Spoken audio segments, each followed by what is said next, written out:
किताबों में तो हम सब ने हमारे इस खूबसूरत देश का इतिहास पढ़ा है, लेकिन उस इतिहास को हमारे आंखों के सामने जिंदा होते हुए देखना एक अलग ही एक्सपीरियंस है। और इसी एक्सपीरियंस के तलाश में मुझे ले आया the cultural capital of Karnataka, Mysore. Royal palaces, famous Mysore park, heritage churches और सदियों पुराने इतिहास के लिए मशहूर इस शहर में आपका स्वागत है। तो अगर आप सोच रहे हो कि मैसूर जाना वर्थ इट है कि नहीं, या फिर ट्रिप प्लान कर लिया बट कौन से प्लेसेस को विजिट करना चाहिए उसमें कंफ्यूज्ड हो, तो ये वीडियो आपके लिए है।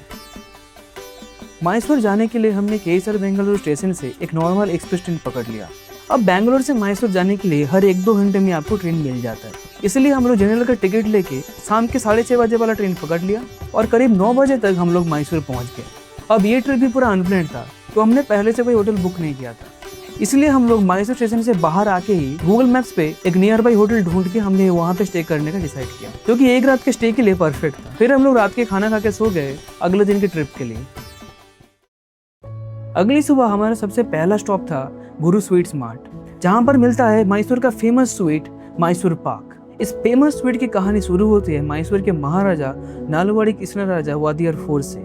1935 में महाराजा ने अपने रॉयल शेफ काकाचोरा मडप्पा से एक नई मिठाई बनाने को कहा, तो उन्होंने बेसन, घी और चीनी से एक नया स्वीट बनाया जो कि महाराजा को बहुत पसंद आया और फिर आगे जाके ये मैसूर पाक के नाम से फेमस हो गया। बाद में शेफ मडप्पा ने एक अपना खुद का स्वीट शॉप खोला और फिर उनके बेटे ने 1954 में गुरुमार्ट स्वीट्स का शुरुआत किया।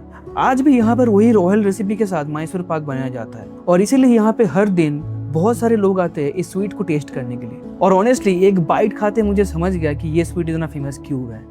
अब दिन का शुरुआत इतना अच्छा हुआ देख के शायद हमें किसी की नजर लग गई, क्योंकि इसके ठीक बाद हमारे साथ एक स्कैम हो गया। गुड स्वीट्स के ठीक सामने ही एक जगह पर हम लोग ब्रेकफास्ट करने के लिए चले गए और हम 4 लोगों ने 4 डोसा ऑर्डर किया। अब 4 डोसा के साथ 4 बड़ा भी आ गया, तो हमें लगा कि शायद ये बड़ा कम्प्लीमेंट्री होगा, तो हमने खा लिया।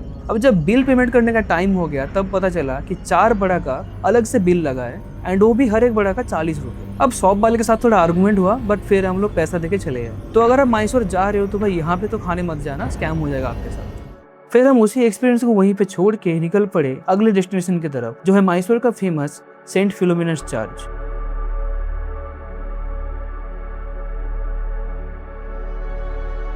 नाइनटीन 1936 में बना हुआ ये चर्च डेडिकेट किया गया था सेंट फिलोमिना को।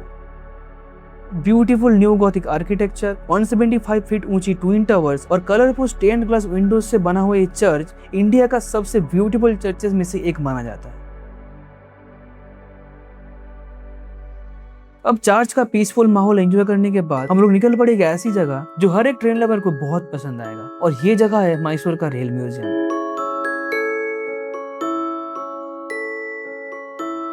नाइनटीन 1979 में इंडियन रेलवेज ने इस म्यूजियम का एस्टेब्लिश किया था और ये साउथ इंडिया का सबसे पहला रेलवे म्यूजियम में से एक है। यहाँ पर आपको स्टीम इंजन, रॉयल कोचेस और रेलवे की हिस्ट्री से जुड़ा हुआ बहुत सारे इंटरेस्टिंग चीज देखने को मिलता है। सबसे इंटरेस्टिंग बात मुझे ये लगा कि यहाँ पर पुरानी ट्रेन के साथ साथ उनके पुराने पार्ट्स और रेलवे टेक्नोलॉजी के एवोल्यूशन से जुड़ा हुआ हर एक छोटी सी चीज आपको यहाँ पे देखने को मिल जाता है।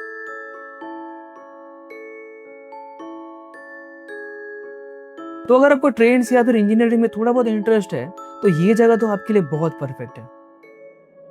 फिर हल्की सी बारिश भी शुरू हो गई तो हम लोग निकल पड़े हमारे नेक्स्ट डेस्टिनेशन की तरफ, जिसका नाम है ललित महल पैलेस। अब अगर ये जगह आपको थोड़ा बहुत फैमिलियर लग रहा हो तो उसका मेन रीजन है केजीएफ जैसे बहुत सारे मूवीज का शूटिंग यहाँ पे हुआ था। 1921 में मैसूर के महाराजा ने इस पैलेस को बनाया था ताकि ब्रिटिश रॉयल गेस्ट यहाँ पर रुक सके, और ये पैलेस आज एक लग्जरी हेरिटेज होटल भी बन चुका है एंड लगभग 4000 रुपीज पर नाइट में आप यहाँ पे स्टे कर सकते हो। अंदर वीडियो शूट करना अलाउ नहीं था, तो हमने सिर्फ फोटो से क्लिक किया और उसके बाद एक कम्प्लीमेंट्री कॉफी पी के हम लोग चले गए हमारे नेक्स्ट डेस्टिनेशन की ओर, जिसका नाम है करंजी लेक।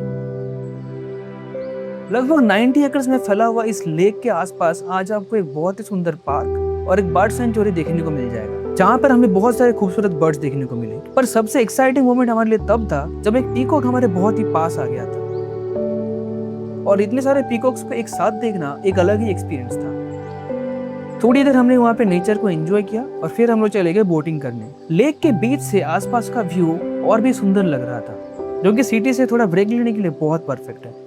अब इतना घूमने के बाद हमें बहुत भूख लग गया था, तो इसलिए हम लोग चले गए एक जगह पर लंच करने के लिए, और लंच करने के बाद हम लोग चले गए मैसूर का सबसे फेमस और iconic place the Mysore palace.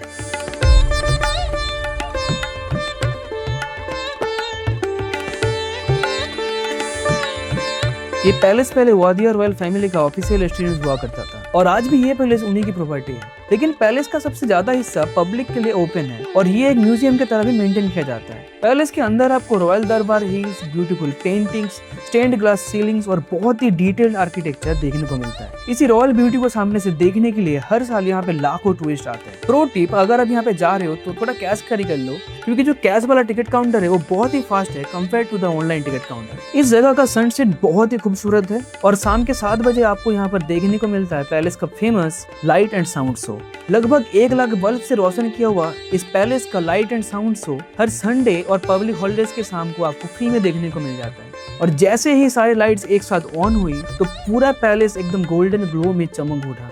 दिन में ये पैलेस जितना खूबसूरत लग रहा था, शाम को ये पैलेस उससे भी और खूबसूरत लग रहा था।